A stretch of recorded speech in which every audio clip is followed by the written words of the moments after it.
લીઝા સદાફિયા મારું નામ.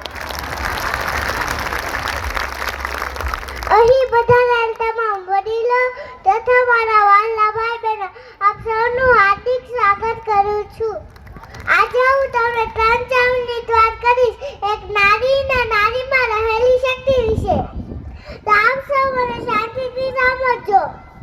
જ્યાં નારીની પૂજા થાય છે ત્યાં જ દેવતાનો વાસ થાય છે.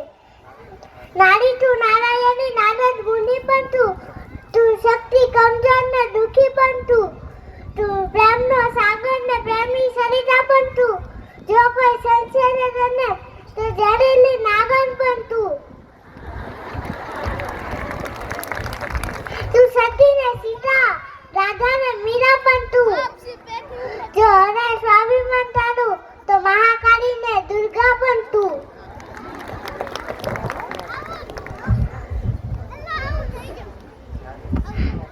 સ્ત્રીનો ઉપકાર આપણે તો શું ભગવાન પણ ચૂકવી નથી શકતા.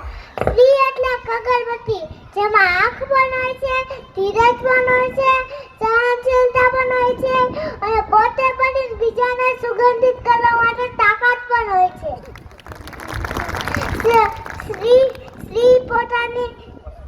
સ્ત્રી પોતાની પસંદગીથી નહીં બીજાની પસંદગીથી જીવન જીવતી હોય છે.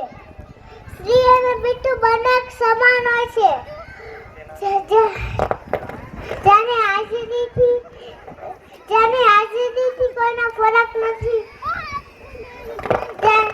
તેની ગેરહાજરીથી બધું બેસ્વાદ બની જાય છે. એટલે તો કહું છું કે સ્ત્રી વગરનું કોઈ ઘર હોતું નથી. બેટી બચાવો બેટી પઢાઓ.